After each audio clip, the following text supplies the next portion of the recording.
twisting objects, health machines.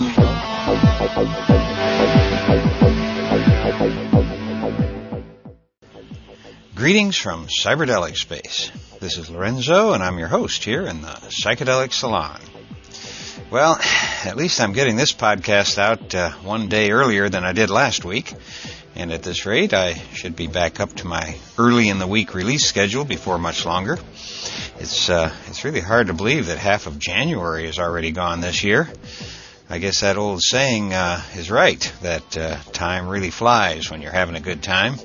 I guess I must be having a ball. But before I get too carried away with myself here, first I want to thank two people who have made recent donations to the salon.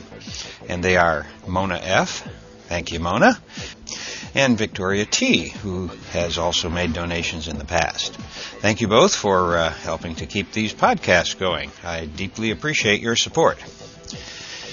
Well, as I was trying to decide what talk to play today, it dawned on me that it was way back in November of 2006 that Ralph Abraham loaned me his big box of cassette tapes of the Trialogues he held with Terence McKenna and Rupert Sheldrake.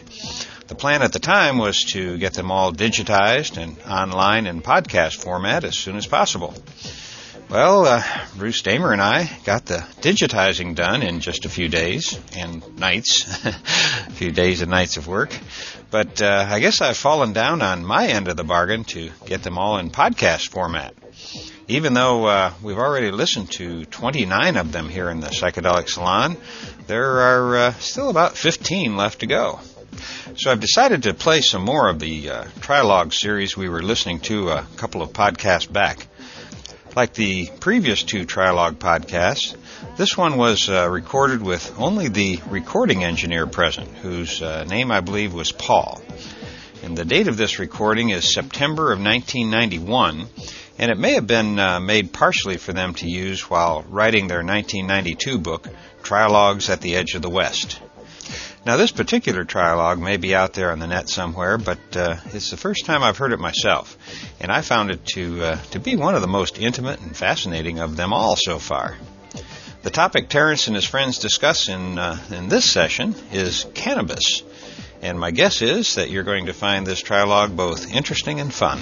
So let's join them now.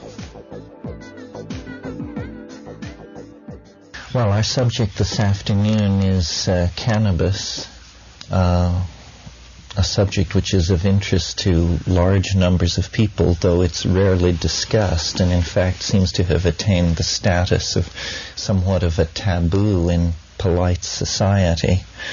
My interest in it is intense and lifelong, I must say.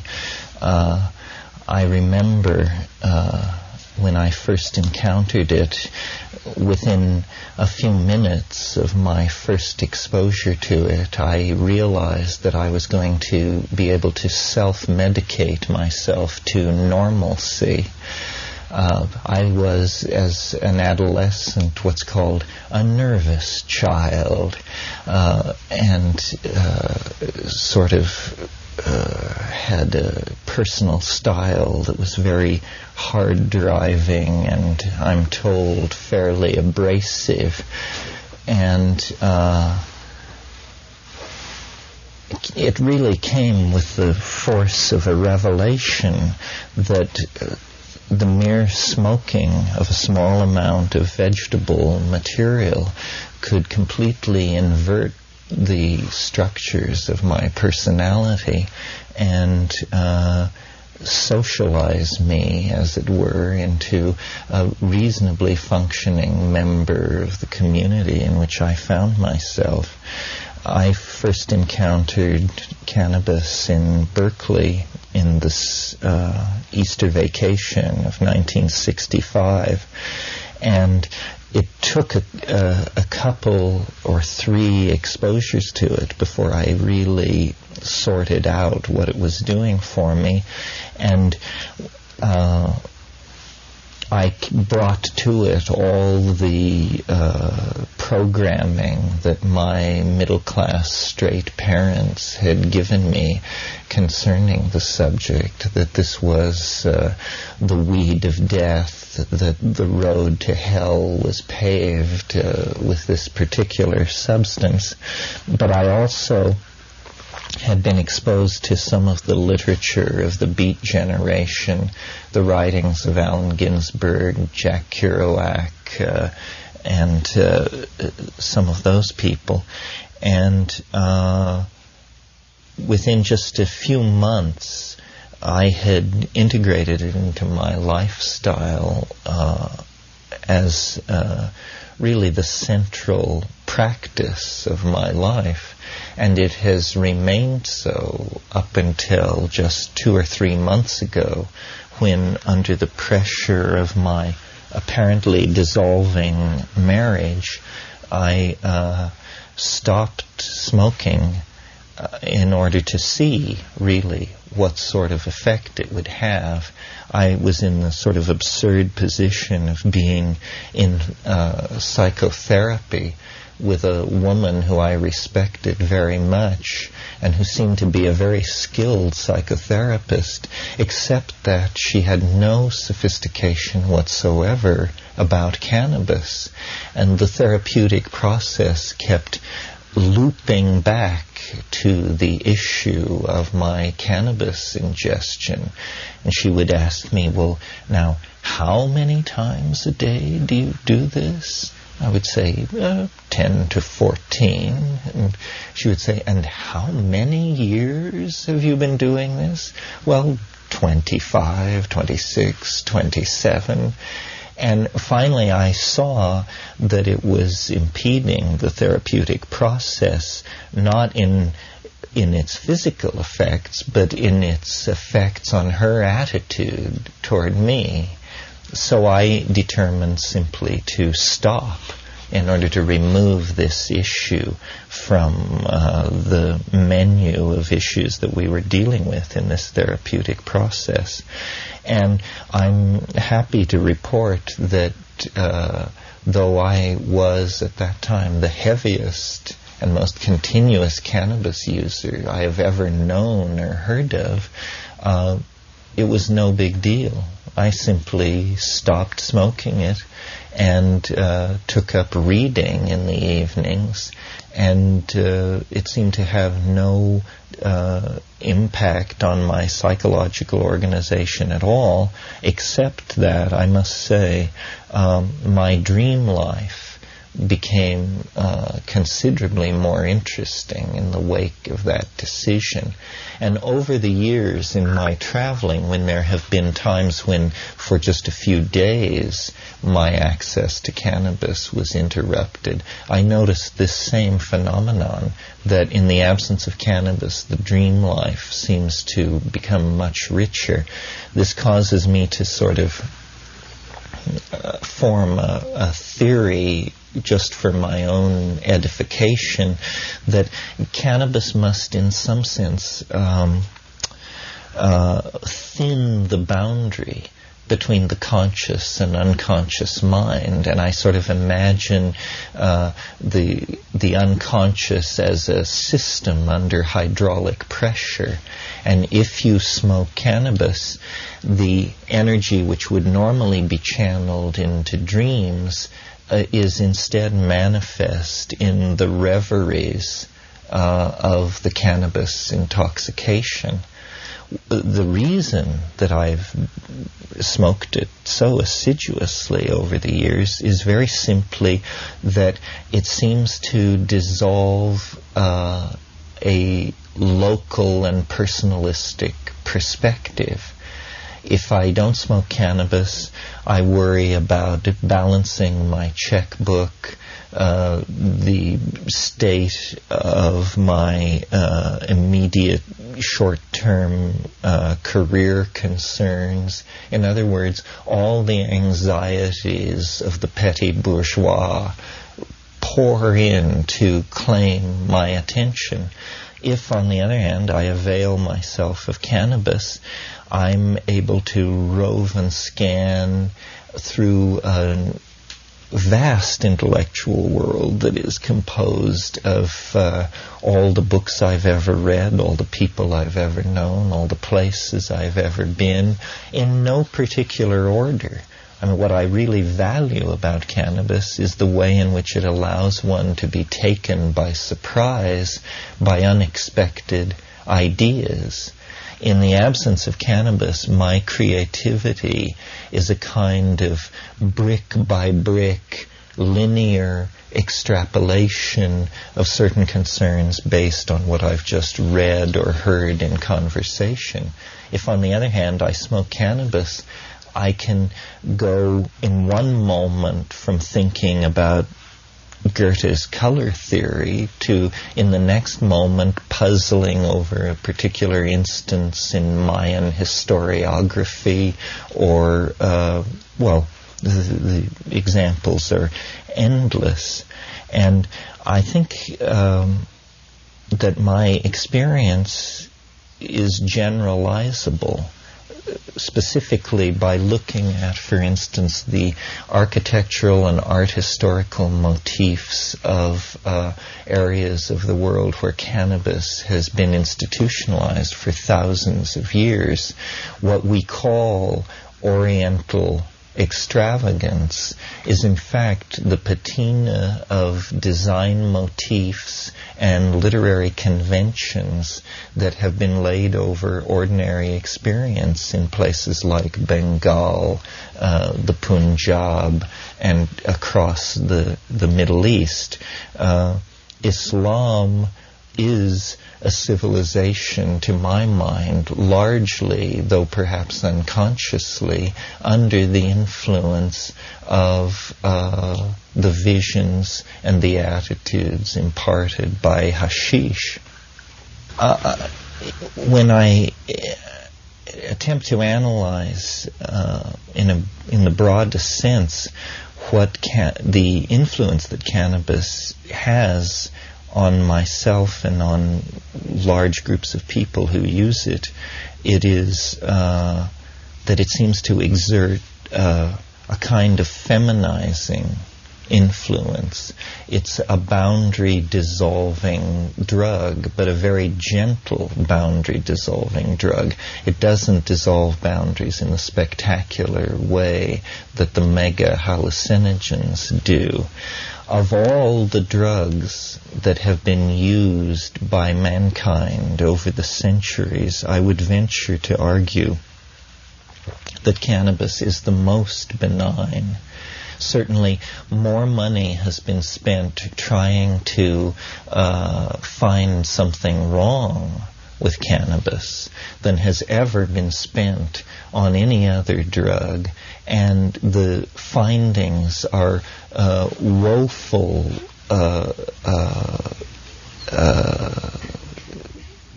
There's just no support for the idea that cannabis is anything other than as benign as a drug can be when you consider that it has to be smoked. So there is the issue of the generation of tars. Now, it is true that in India, charas, which is what is smoked as the equivalent of hashish, is actually a much more complex material. Charas often contains opium, nearly always contains datura, parts of the datura plant which contain tropane alkaloids, and it usually is held together by resin binders from various varieties of pine trees. Nevertheless, apparently, the smoking of charas in India is also an extremely non-destructive habit. Alcohol, on the other hand, is demonstrably one of the most destructive of all social habits. I mean, I think what a bright world it would be if every alcoholic were a pothead. What a bright world it would be if every user and abuser of speed and caffeine were a pothead. It seems to be a plant which has evolved in very intimate association with human beings from a very early time, and hence whatever deleterious effects it has, we have managed to accommodate ourselves to them very well. One of the most interesting things about cannabis as a cultural phenomenon, I think, is, first of all, notice how cannabis is the resin product of the hemp plant. The hemp plant is, since the Neolithic forward, the preferred source of fiber and cordage. And I think it's interesting to note how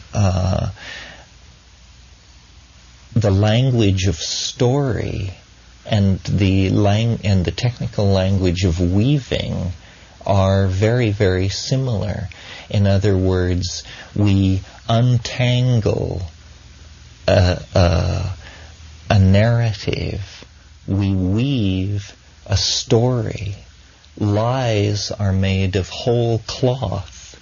All of these words which describe the use of fibrous materials are also the words that we use for storytelling and narrative. And I think it's because probably these two concerns, weaving and storytelling and linguistic facility, go back and find themselves in congruence in the hemp plant. The other thing that's interesting is that in the cultivation of hemp for resin purposes, for drug production purposes, all the emphasis falls upon the female plant. The male plant does not produce a usable drug material, and in fact, female plants, if in the presence of male plants, become contaminated with male pollen and then produce an inferior drug product. So hemp it literally demands the honoring of the female. Now, I'm not suggesting that this was consciously in the minds of primitive people, because the female hemp plant does not particularly appear female in any way that can be associated to human femaleness. But it is nevertheless true that hemp plants come in two very distinct forms, and we now know that one of these forms is the expression of the male plant, the other is the expression of the female plant. So waves of Gailanic resurgence that have been coming and going since the Neolithic seem to me in many cases to carry along as one of the appurtenances of the Gailanic sensibility, devotion to this particular drug and this particular plant above all others. Anybody want to jump in here? Well, only a small question to start with. Since the leaves of the male plant do have a pharmacological effect, I just wondered if you had anything to say on your experience of comparing the effects of the two. Well, only in that if it has a pharmacological effect, it's orders of magnitude more weakened than the female. One thing I might say, we in the 20th century tend to smoke our cannabis. I mean, aside for the occasional holiday cannabis cookie, cannabis for us is something that is smoked. On the other hand, for the 19th century, and for all of European civilization, cannabis was something that was eaten in the form of various sugared confections that were prepared. And this method of ingestion changes cannabis into an extremely powerful psychedelic experience. I mean, if you read the accounts of people like Theodore Gautier or Baudelaire or Fitzhugh Ludlow, written in the mid-19th century, they are describing experiences that obviously were for them as powerful as a 500 microgram dose of LSD proved in our own lifetimes. And we forget this. We tend to think of it as a social drug and a kind of a minor drug on a par with smoking a cigarette or having a cognac or something like that. But in fact, for the serious eater of hashish, it is the portal into a true artificial paradise whose length and breadth is equal to that of any of the artificial paradises that we've discovered in modern psychedelic pharmacology. To my mind, the whole of by Oriental I mean Indian and Middle Eastern civilization is steeped in the ambiance of hashish.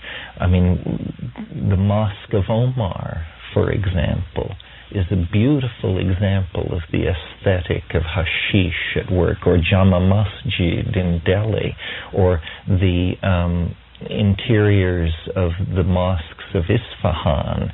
This ideal of sensual beauty, of the richness of abstract design and vaulting spaces and vast concourses of polished marble and travertine, these seem to be the motifs of hashish in the same way that the Gothic vision of black ocean waters sucking at haunted islands is a part of the repertoire of the opium vision that so entranced the Romantic poets.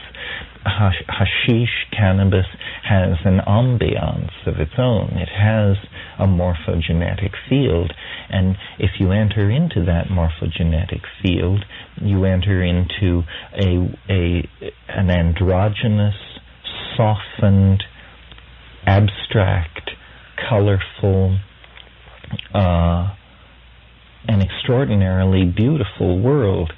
And in our own time, it seems to me the intense hatred of hashish and the efforts to eradicate it that reach hysterical proportions in our own country have nothing to do with the pharmacological impact of the drug or any deleterious effect that it might be perceived to have, but rather it is sensed as the carrier of a different set of cultural values, which I would broadly describe as Gaian or Gailanic or feminizing or androgynous, and that this is what really brings the opprobrium of the dominator society upon it. It is profoundly disloyal to the values of modern industrialism, where, for instance, a drug like caffeine, exemplified in coffee and tea, has been made very welcome in those same societies. I mean, no other drug other than caffeine has ever been written into the industrial contracts of workers as an inalienable right. And yet in the coffee break, we encounter contractually defined rights to drug use that seem to work in favor of both manager and worker. Cannabis is very different. It promotes a dreaminess. It promotes an abiding in the imagination that is the stuff of romantic poetry rather than the stuff of the modern assembly line. And I've used it that way as a tool for creativity. I mean, it's incredible how just a few puffs of cannabis can carry you over a creative problem or a block in seeing a particular problem, so that suddenly the perspective shifts and what was previously occluded becomes patently obvious. So I think that there's a great argument for above and beyond the well-known and familiar arguments for legalizing this drug, that it would provide revenue for governments, that it would decriminalize a class of people who, if it weren't for their devotion to cannabis products, would be seen to be among the most law-abiding of all classes within society. These arguments are familiar and have been made very eloquently by other people.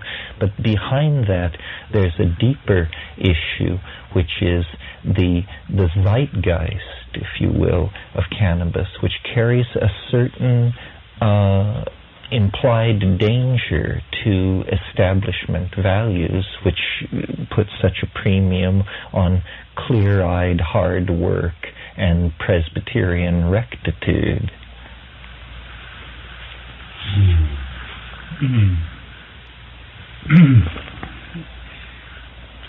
Well, I think it's interesting that in countries like Egypt and India, where cannabis has been used for millennia and accepted as part of society, that now, both under the influence of the United States foreign policy and of industrialism, there's now attempts to suppress or stamp it out.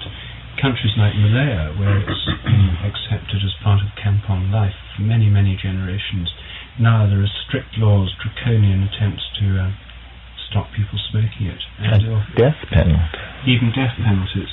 So it's true that there's a shift in valuation taking place, imposed by the West, going together with industrialism, which is happening, and it's clear that this is something to do with this change in consciousness. It's also clear that in the 19th century there was a very different attitude on behalf of Western powers, and cannabis was not illegal in Western countries, and indeed in India.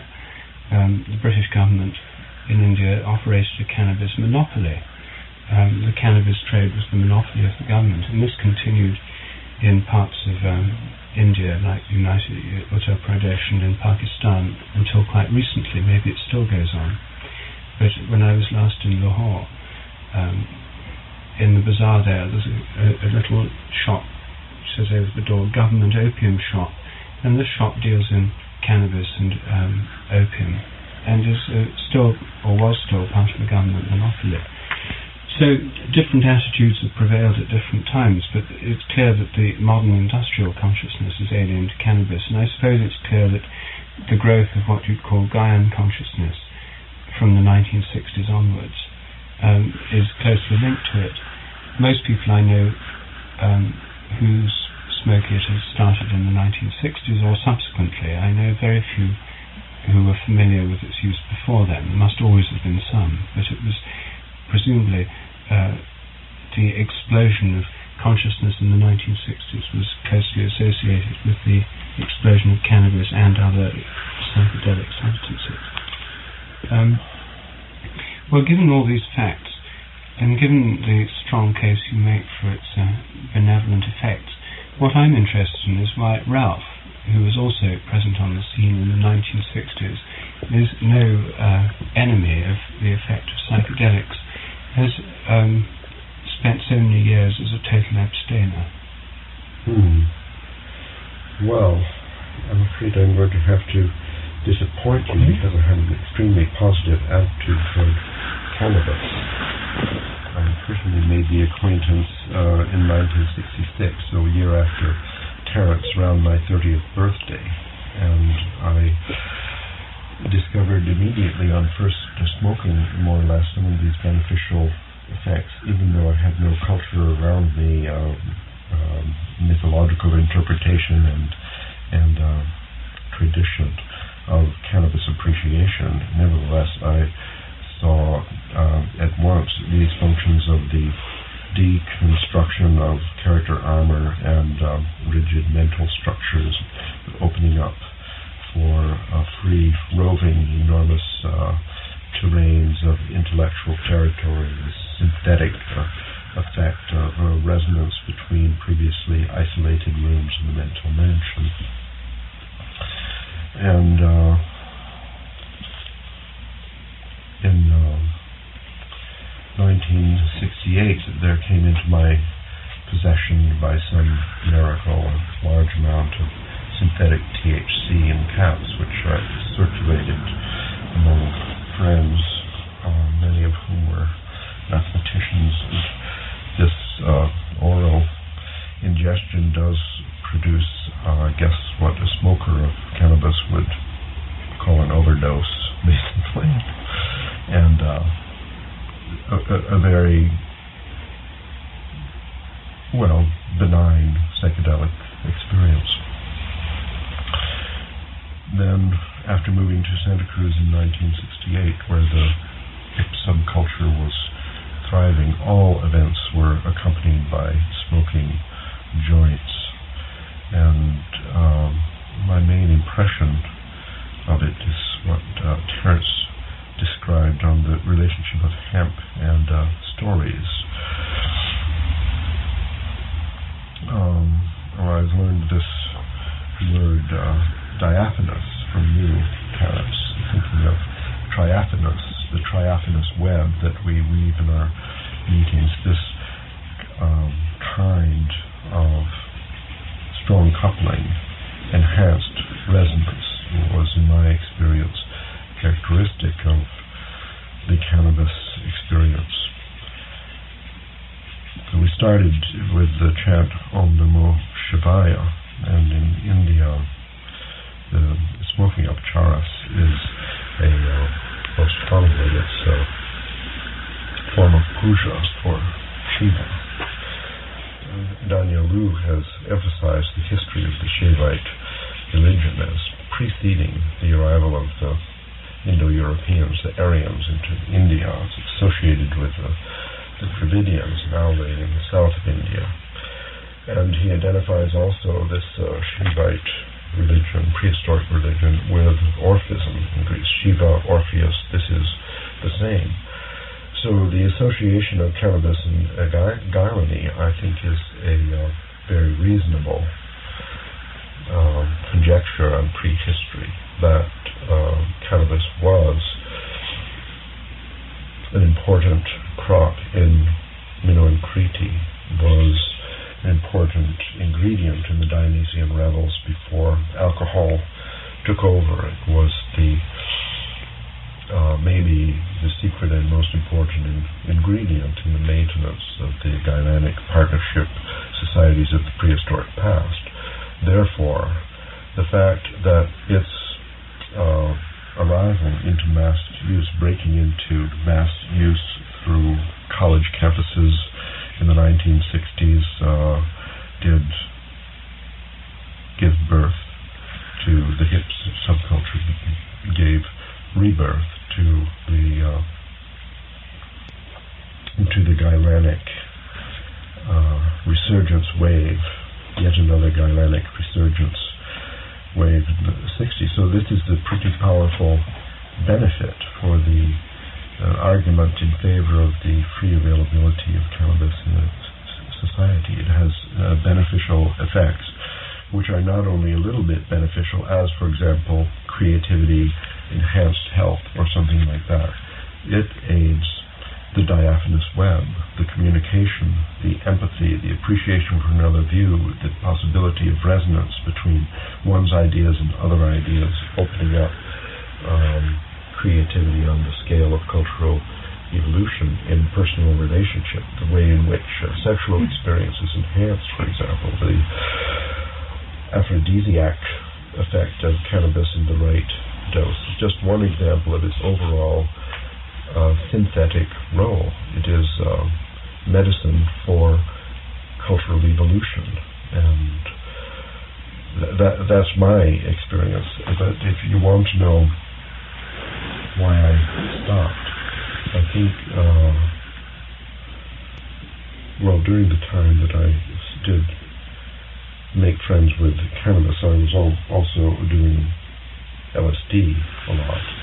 and then mushrooms a lot and other psychedelics and so on. So it was sort of a package deal. I found it convenient finally to experience with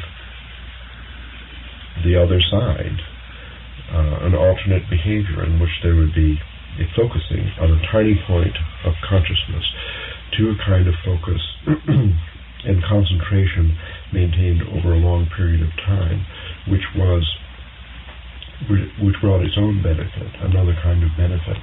So after synthesizing and deconstructing armor and obtaining new views over vaster territories in some ways, you want to produce a product, like proving a mathematical theorem, which sometimes takes 7 years of concentration on a single point in consciousness. This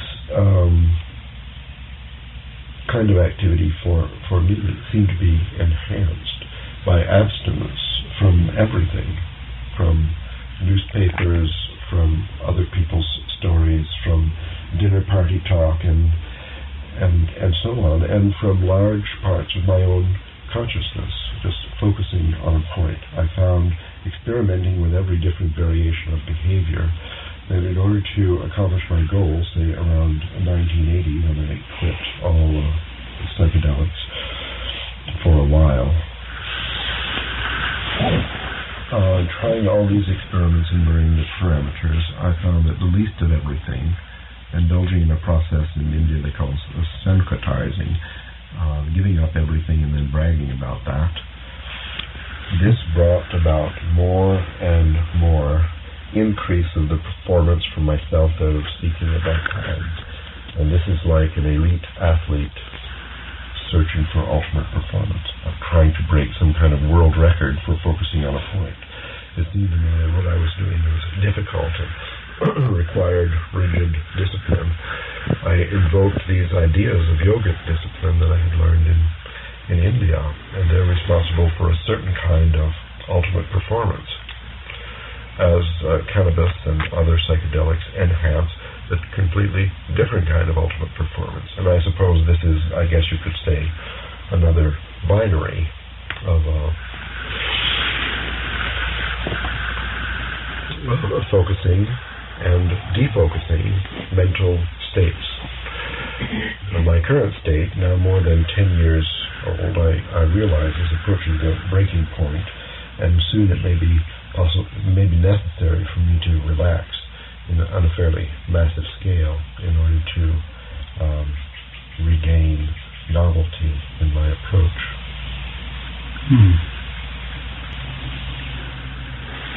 How does it work for you, Rupert, in the process of relating to the problem of creativity? Well,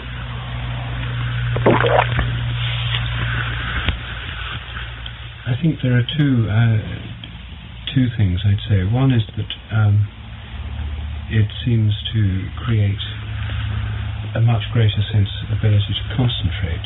So contrary to your experience that concentration is easier without it, I found that one of the effects is a greatly enhanced ability to concentrate, whether it's listening to music, to concentrate on the music and not be distracted by other things, or whether it's reading something and thinking about the ideas and following a chain of thought to try to concentrate on that, or a line of exploration and conversation, or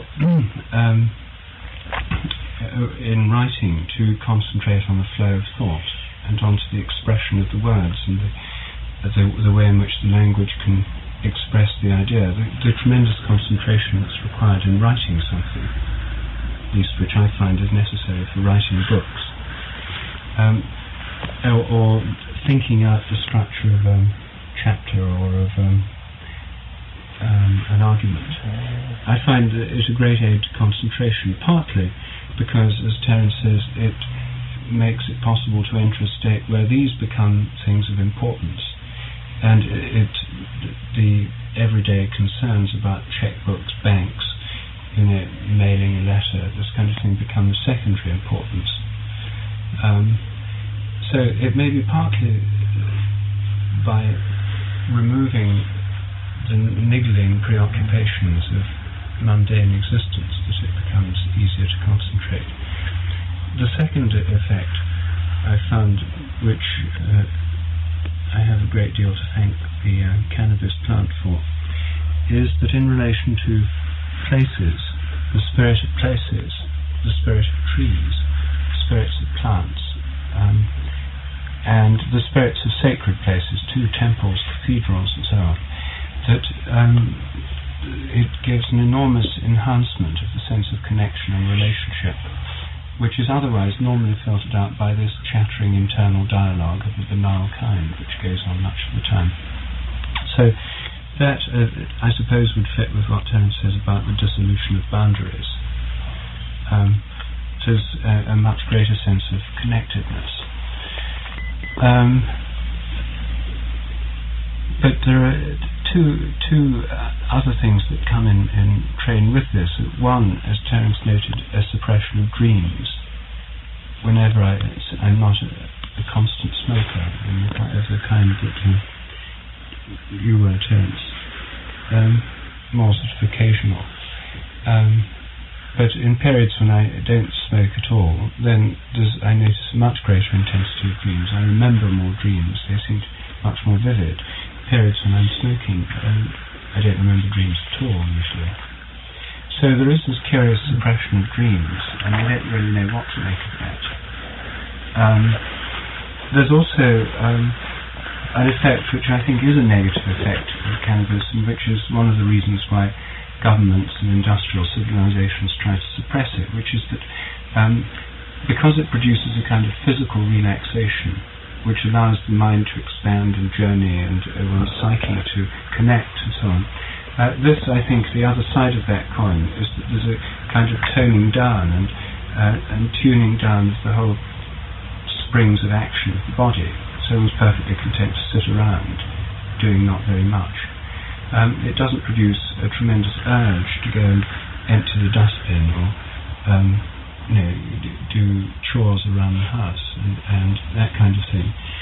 And indeed it's this kind of activity which is easily identified by external observers as physical laziness, which is the reason for its bad reputation in countries where it's habitually used. And in Kashmir, for example, I was staying in Srinagar at one stage, and I had an agricultural project in Srinagar, and I was staying with a friend who was studying Kashmiri Shaivism. So I had my job, and then I was staying with this fellow, and we were talking about this. And he said, well, have you ever been to one of these shrines where, Sufi shrines, durgas, where cannabis smoking is tolerated as part of the standard pattern of society, but where you see why there is a negative image of this, hashish smoking in such societies, which you also get in Egypt and so on. I mean, some of the middle-class image of cannabis smoking in India and in Malaya and elsewhere is a bit like the middle-class image of winos and methylated spirit drinkers and so on in the West. We went to the shrine, which was the shrine of a Sufi saint, and attached to it was a smoking room, and this room was full of people smoking hashish, sitting around the walls, and there was a place there where you could buy it. So we sat down and had a puff, and it was a dreadful revelation to me when the man sitting next to me spoke to me in Urdu, and he'd got bleary eyes, he'd got several days' growth of stubble, he was in ragged, smelly clothes. He pulled out a picture of himself, a kind of identity card thing, himself smart in a uniform, said, I used to be a bus driver until I started smoking. Now look at me, that's what it's done to me, he said as he took another puff. I've lost my family, I've lost everything. And so there was a kind of the negative, the shadow side of it, which I saw then more clearly than ever before or since, which certainly fitted with what rather prim middle-class people in Malaya and India and in other Oriental countries had told me about its habitual usages, which made it clear how it could accumulate this negative image, how it could cause alarm in people who don't want the habit to spread in modern, efficient industrial societies. And this is certainly associated in my own experience with the fact that the mental expansion is bought at the price of a certain physical lethargy. So I wonder if that's been your experience. Actually, it hasn't. I'm interested in the question. It has to be said that cannabis is chemically complicated.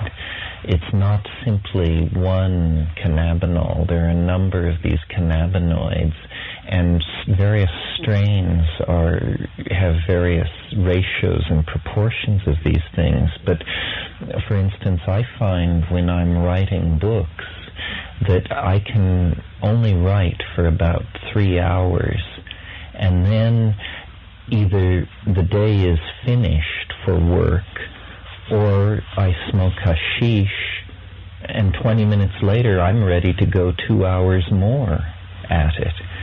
And I can do that twice in a day. If I judiciously control my intake of cannabis, it gives me a second wind and a third wind to go forward with creative activity. Now, if you just sit down and smoke into stupor, you're not going to be able to do this.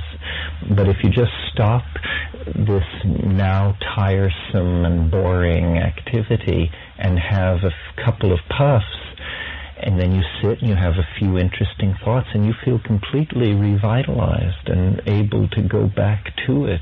And I've noticed this not only with creative work, but with physical work. For instance, if I'm stacking wood, I'll stack half a cord of wood, and then I'll either think, well, I'll finish stacking it tomorrow, and then I'll go in and smoke some cannabis.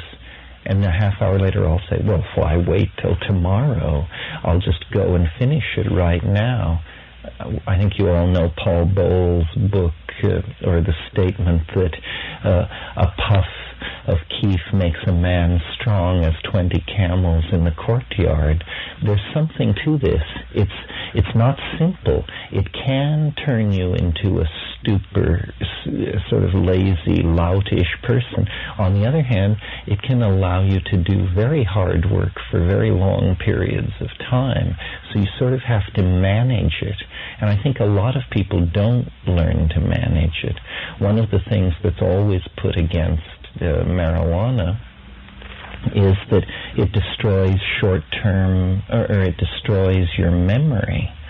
Well, I dare say I have a prodigious memory, and I'm the heaviest smoker I've ever known, and my memory for dates, names of painters, writers, literary and scientific minutiae, odd vocabularies in specialized areas is very great, and I don't credit cannabis with that, but I certainly can't believe that it has damaged my ability to do this. Now, it is true that sometimes in a conversation you will lose your thread, but on the other hand, it gives you an equal power to brilliantly fake the situation and to pick up the thread and re-stitch together the narrative.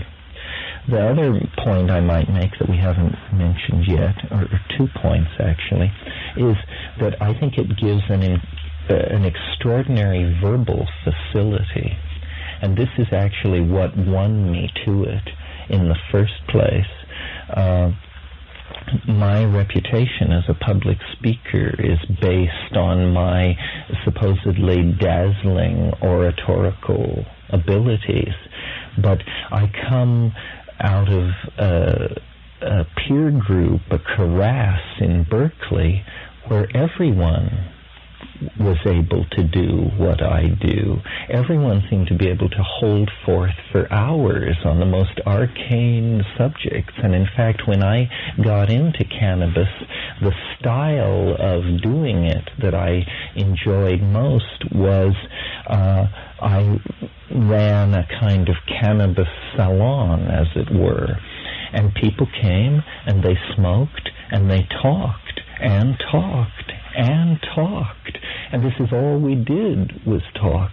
And no recordings exist of that era, but I believe that the conversation was brilliant, wide-ranging, prescient, to the point, and extraordinarily creative and capable of astonishing. And I give complete credit to cannabis for that. I remember the second time that I smoked cannabis, I was a great fan of Herman Melville at that time, and my friend and I smoked some cannabis and then called on some young women at a dormitory that we were courting at that time, and we went into the visitors' room of the dormitory, and I was able to hold forth for an hour in a pseudo-Melvillian style. I created on the spot, without hesitation, a short story in the style of Herman Melville that was dazzling, apparently, to my hearers. Well, this is verbal facility of an extraordinary sort. The other area where I think it has an important role to play that we haven't talked about is in sexual performance and sexual stamina. When I first became sexually active, and I think this is a problem of many young men simply because they have so much juice going, is premature ejaculation. All my sexual encounters were haunted by that possibility simply because I was just so hyped up over the idea of having intercourse with someone. Well, I discovered that smoking hashish gave me an incredible ability to control my ejaculation and also my sexual stamina. So these were invaluable social skills. It gave me verbal facility, sexual stamina, control over my ejaculation, beautiful visions, a prodigious memory.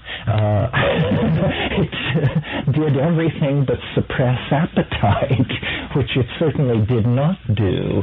The munchies, regardless of what pharmacologists tell us about how this is an illusion, the munchies seem to be a very real part of cannabis use, meaning that 40 minutes or an hour after smoking cannabis, one does find oneself rummaging through the cupboard looking for chocolate chip cookies. But this is hardly grounds for hanging, which is the current legal response in Malaysia. My impression, Terence, is that your experience is not typical, and most of the things you described, I would say, are typical of my experience personally.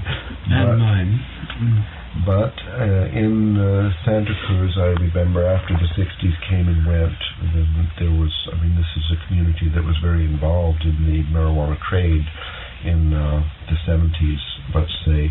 There were a certain number of people who were habitual users, I would say habitual smokers, as you were, and it seemed as if they couldn't get their life together. Unlike you, they were functional, they could stack the wood, but they never got on to doing what they wanted to do. And I did begin to associate a certain subtle disorganization with their habitual smoking.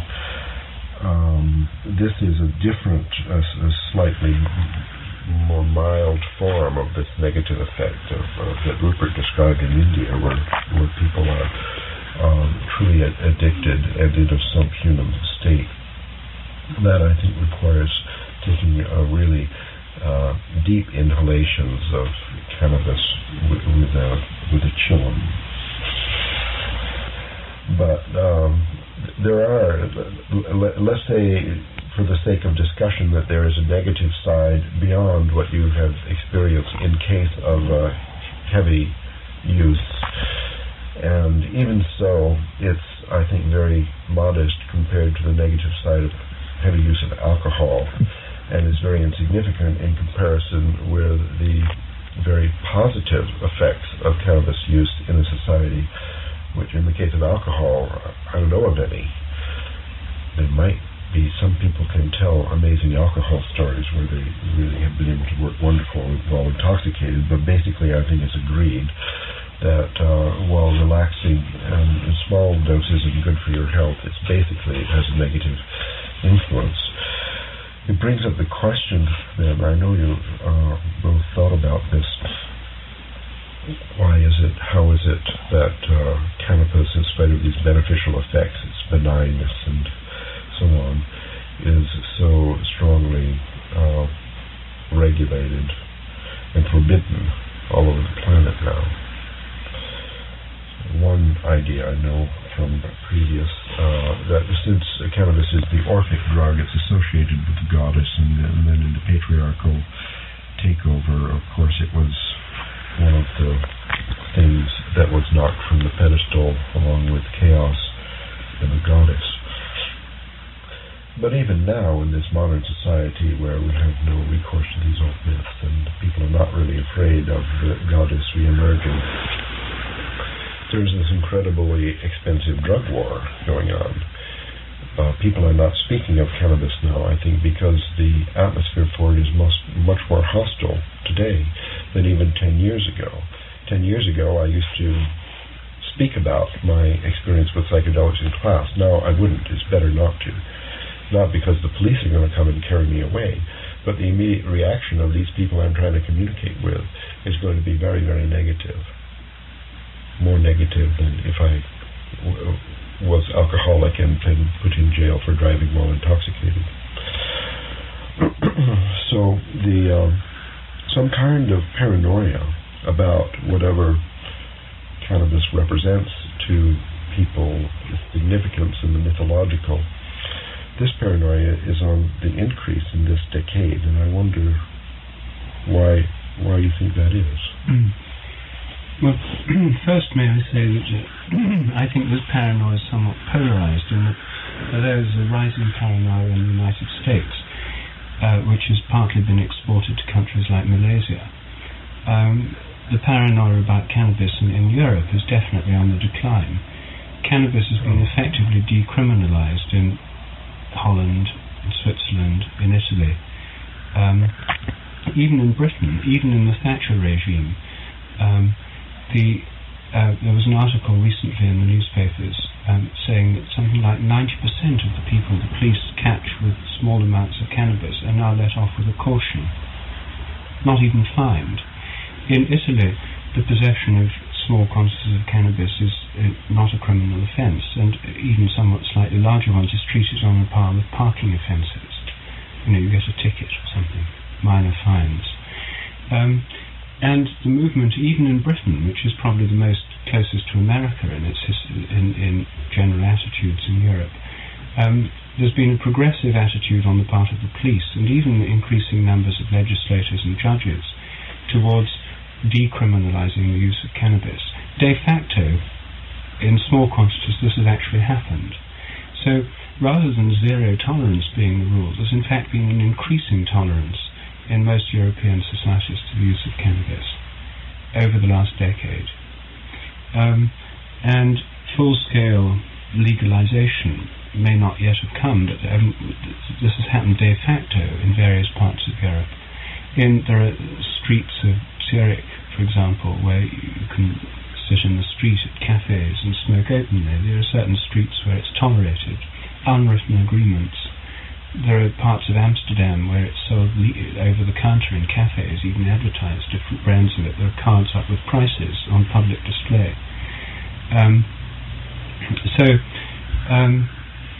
There has been a countervailing move in Europe, and so it's not as if this hysteria is gripped everywhere equally.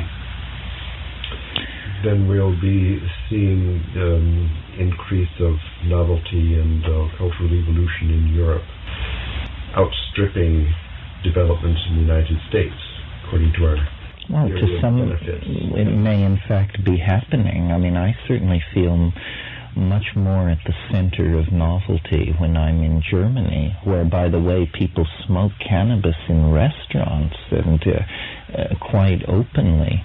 The United States seems to be on a kind of fundamentalist religious bender that and its attitude toward women's reproductive rights and drugs and all these things that is making us a kind of pariah in the first world. I mean, we represent values which are incomprehensible to educated Europeans. One thing that occurs to me that I'm sure Rupert would have enthusiasm for because it involves his grassroots science thing, this question of, does it make you lazy, does it give you energy, does it destroy your memory, does it enhance your memory? Because I've smoked so many years, so many different kinds of dope, of cannabis, I've come to hold pretty strong opinions about its various forms. And I think that, number one, charas is a debilitating drug. It has opium in it, it has datura in it, and it has various additives and binders that are not good. Marijuana, which is how most Americans smoke their cannabis, involves the incineration of too much inert vegetable material, so that you are getting pesticide residues, carbon monoxide, tars. All of these things are complicating the question of what does cannabis do. To my mind, the true test of whether or not cannabis is what the pharmacological effects of cannabis are, we should almost restrict our discussion to high-grade Lebanese hashish, which is truly nothing but the compressed resin of the female cannabis plant. And that's the classical hashish of the Arab, and that's what I prefer and feel almost to be a different drug from both Mexican marijuana and Pakistani or Indian hashish. Those things do carry detrimental qualities that are not present in the pure, for instance, Three Lion or so-called red Lebanese hashish. That's the hashish that we want. That's the cannabis product that I would feel is the one that everyone should smoke before they judge or form a strong opinion about what cannabis can do. In spite of the increasingly repressive atmosphere in the United States, I imagine that marijuana smoking is still on the increase. I mean, it's very widely used, at least secretly. They claim not, but there's a decrease. Slight tonnage. Yeah, they claim so. Still, it's sufficiently widespread that a certain amount of grassroots scientific experimentation could be going on if there was a way to share the results of the experiments. Yes, this is something that grassroots, no pun intended, grassroots science could tell us, is the relative benignity of various forms of hashish or of cannabis. Indeed, yes. I mean, this would be a fairly easy project to carry out. I mean, assuming people had access to supplies of which they could compare. There used to be testing labs available. I don't know if there still are on the streets in Berkeley or San Francisco, for example. You could take your specimen of hashish and find out if it was opiated or not. Yes, that is a simple test, but questions about tars, pesticide residues, carbon monoxide output, various methods of smoking. You'd have to have a revival of kitchen chemistry, as it were. Right. But I think that the pure resin of the cannabis plant is, you would be hard-pressed to design a drug with as many laudable qualities as that one.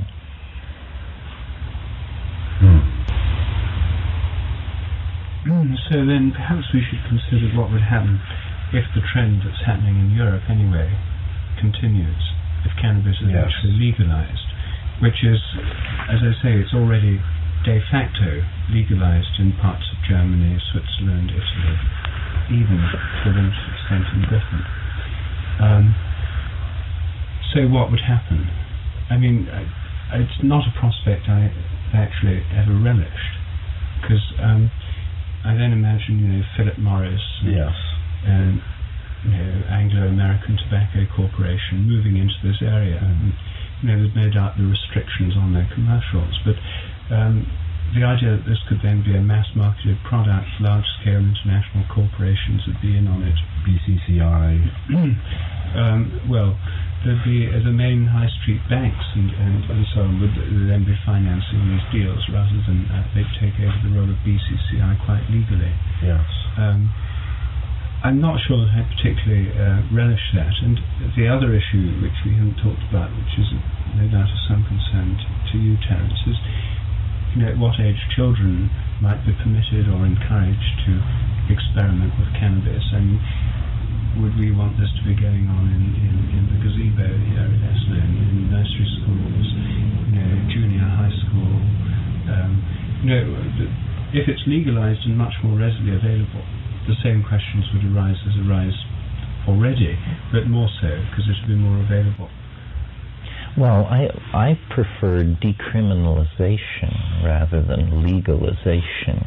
I don't think we need to simply say that any entrepreneur can invest in land, plant cannabis, patent a brand name, and begin to sell it on the open market. It would be much better simply to decriminalize it so that, and say something like each person could possess 10 plants, but that the transport and sale of it would be discouraged in some way, so that it isn't. You see, we seem to have the attitude that something is either illegal or we can just go gung-ho with it and turn it into the product of a multi-million-dollar corporation. It would be much better to just say that the possession of small amounts of cannabis for personal use pose no threat to society, and leave it at that. Well, how are you going to get your red Lebanese then? Well, you would find a way, just as one finds a way today. Easier if there was a government hash shop. Yes, although I don't find it difficult to get red Lebanese. The only thing I would hope is that we might get a price break if it were decriminalized. It's currently being sold because it's an illegal commodity. It's being sold at an enormous market for what it costs to produce it, and this might be something. It's a very expensive business. Well, but why we have legal alcohol and so many other things? Why not simply legal so there can be shops, there can be huge industries, and there can be gourmet growers using special methods and... Like wine, you mean? Like wine, exactly. Well, but then you have these problems which Rupert is pointing out, that once more it's handed over to Madison Avenue to be turned into something where they can't simply say it's available to those who want it. Well, people living in downtown New York City are not going to be able to grow 8 or 10 plants themselves. I was recently in downtown New York City, and I examined a pot garden that would have been the envy of any resident of Humboldt County. Well, real estate is expensive. Spare bedroom with grow light bulbs is expensive, and that's all right. But I think, why not legalization? What are the problems? Well, probably this would come. And then it would be, as far as the question of children, it would be available, it would be restricted to people below age 18 or something. Right. No, I think ultimately what we're going to have to do is legalize all drugs. Now, a hidden aspect of this is that governments make enormous profits out of the fact that these drugs are illegal. A harmless drug like cannabis, the interdiction, eradication, and the mafias which move it are all spun into government policy. I mean, governments have always been, and continue to this day to be, the major purveyors of drugs worldwide. So really, another factor mitigating the drive to legalize cannabis is where then would the CIA obtain, it would eat into its ability to finance the various rebel armies, front organizations. Yes, but what other way? I mean, for instance, when the mullahs took over in Iran and gained control of the Iranian opium trade, the CIA turned to cocaine and brought on the crack epidemic of the 1980s. So governments will turn to, would the government then create new synthetic drugs like ice and then peddle them to the public? Without doubt. Well, this is just something to realize that governments, you see, doing that anyway, wrap themselves in a mantle of righteousness and tell us just say no. But in fact, governments are making millions off the illicit, billions off the illicit drug trade. The entire Mujahideen resistance to the Soviet occupation of Afghanistan was financed with the connivance of the CIA. Hashish was being unloaded on the docks of San Francisco in broad daylight by the metric ton at the height of the Afghan war. We've never been able to get Afghani hash of such quality as we were able to get during the period when the CIA was keen that we buy it so that they could finance the armed resistance to the Soviet occupation. And the day the Russians left, the hashish market in Northern California collapsed catastrophically and has never been able to build itself back to previous levels. Well, Jones has said, the more it's organized, the easier it is to steal. See, the more substances are controlled, the more shadow space there is for shadow governments, CIAs, mafias, and so on, to operate in the dark. So it's better to let go on all these fronts. And it's happening in Europe, especially, I think, it's much more significant, the decriminalization of heroin. There in these same parks in Switzerland, you see people sharing needles and so on. I think that's a very courageous experiment, and we'll get to see the results, and eventually perhaps it will spread to the United States. But you wouldn't suggest that we make heroin so legal that you can flip open Time magazine to a color ad that says, "What's missing in your life? Heroin, the drug of choice of the chic young set." This is not what we want. That would perhaps not be worse than what we've got now. I think that I feel as badly about tobacco as I do of many of these other things.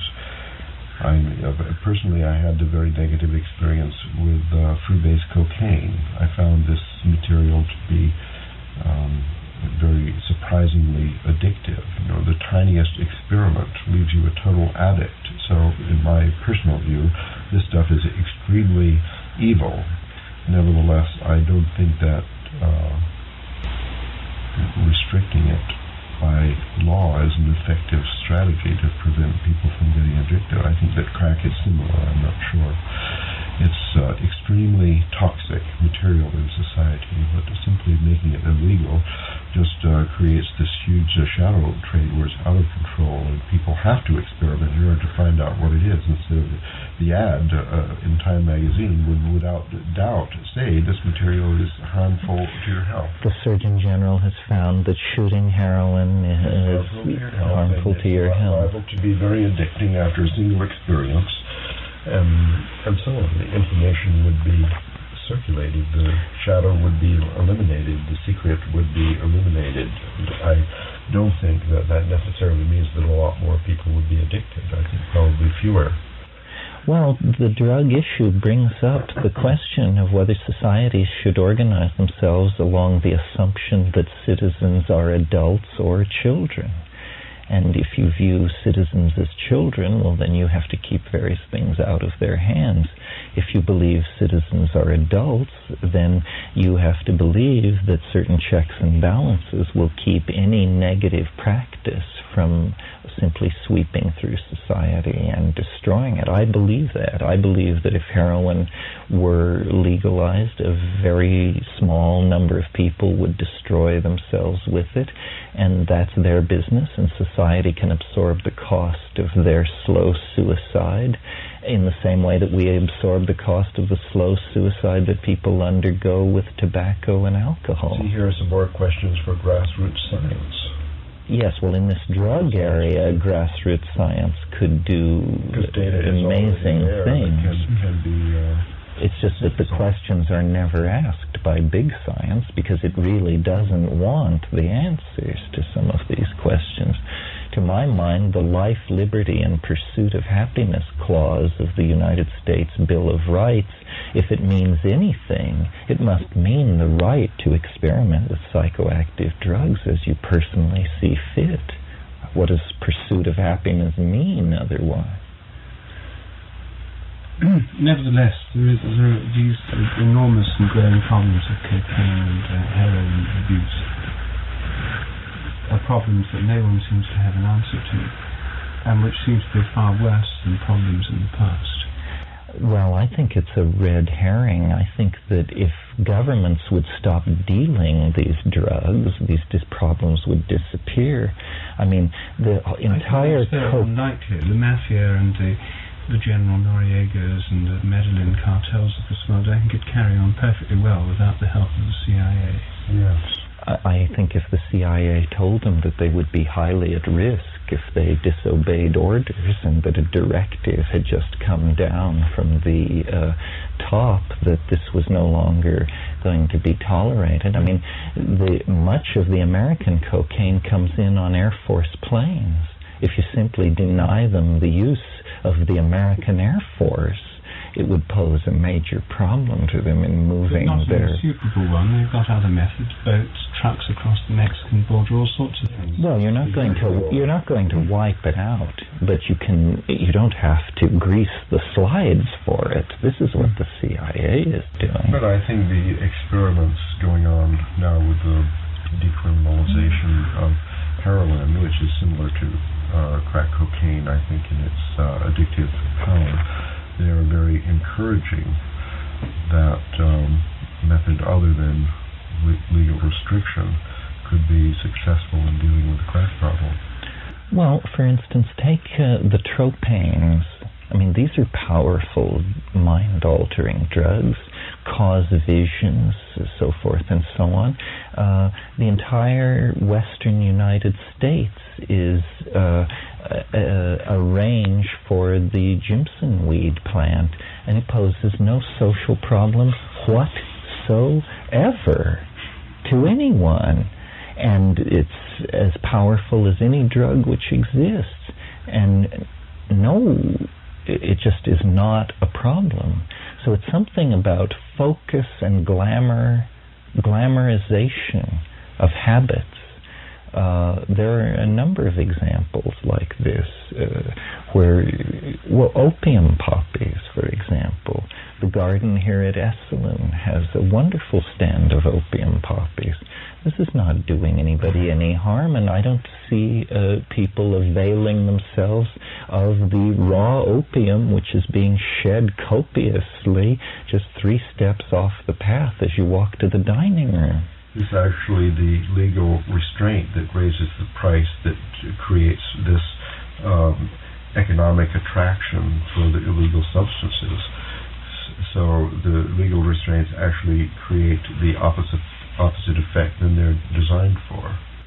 Yes, hemp was a major crop in this country up until the 1930s, and it was not discontinued because of the drug potential, but because it posed problems for those corporate entities which had huge holdings in forest timber that they planned to turn into paper, and the DuPont Chemical Corporation, and Standard Oil, which wanted lubricants and high petrol distillates to come from petroleum rather than from a biological source. So it's simply the glamorization and restriction of these things which creates artificial markets. I mean, airplane glue is an excellent example here. Airplane glue costs $1.29 a tube. Powerful drug, hallucinogenic drug, enhances sex, great drug. Only mad people avail themselves of airplane glue. If you were to drop the price of crack cocaine to $1.29 a gram, you wouldn't see people driving around in their Maseratis with crack cocaine crumbs in with airplane glue in their beards. No, it would be viewed as so déclassé that no respectable person would get near it. Well, now that we've got the legalization of cannabis and probably other things, and the resurrection of the hemp industry worldwide, how can we bring this to a conclusion?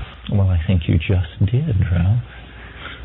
There you have it. Part of the pursuit of human freedom, part of citizenship and responsible adulthood and responsible government means live and let live.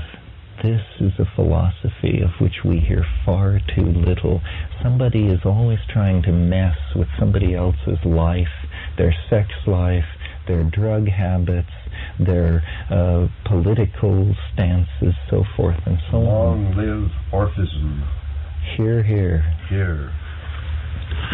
Boom, Shiva, boom, Shankar. Okay, gang.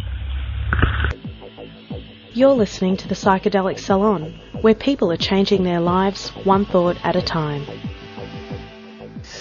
Okay, gang. Well, what did you think about that one? I really enjoyed it myself, even though a lot has changed in the world since that recording was made.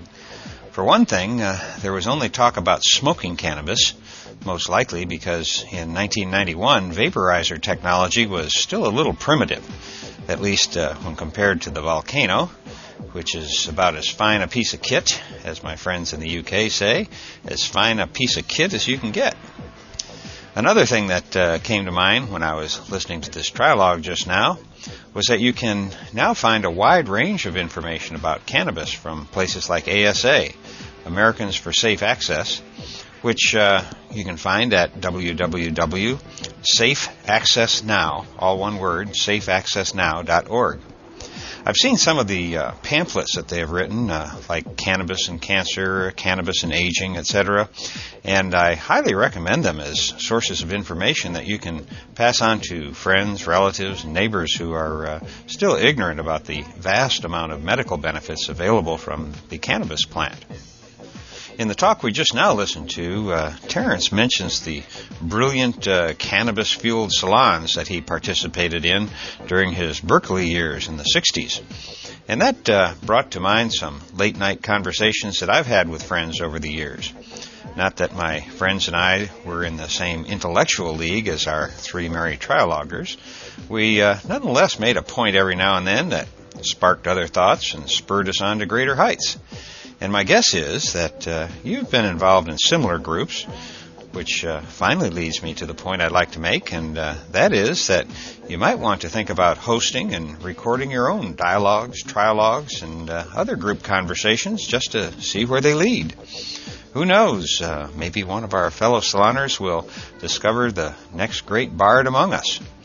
In any event, even if you can only find one other person nearby that you can get together with and discuss some of the things we talk about here in the Psychedelic Salon, I think you'll find that the time you spend in the company of other like-minded people will probably do more for your attitude than 10 years of therapy.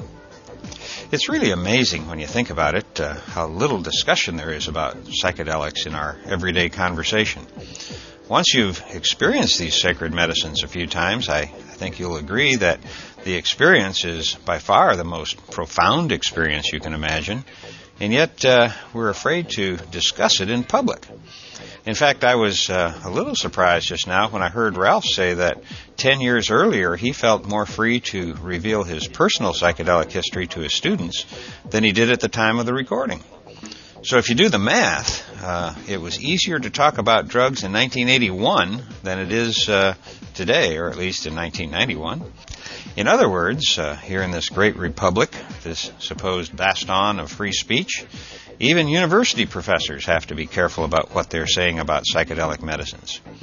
Which means that, ultimately, even with the vast resources now available on the Internet, there is mainly widespread misunderstanding and ignorance about what I believe to be the most important physical materials that we know about. Which brings me to an interesting question that I received from Trey. Here's what he said. I fear that the psychedelic community is surrounded by the danger of becoming dogmatic in its thinking due to its isolation. Do you have any podcasts that involve a psychedelic thinker versus a non-psychedelic thinker?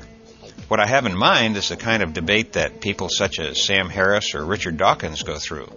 Putting aside whether one agrees with their beliefs or not, they're at least willing to put them on the line against others. So again, do you have any podcasts that involve a psychedelic proponent versus a psychedelic opponent? Well, Trey, that's an interesting thought. But after thinking about it for a while, I've decided that a conversation like that might work on the evening news, but I'm not going to spend the time on it myself here in the salon. And here's why. First of all, I've never heard of an anti-psychedelic person who's actually used psychedelics in the past.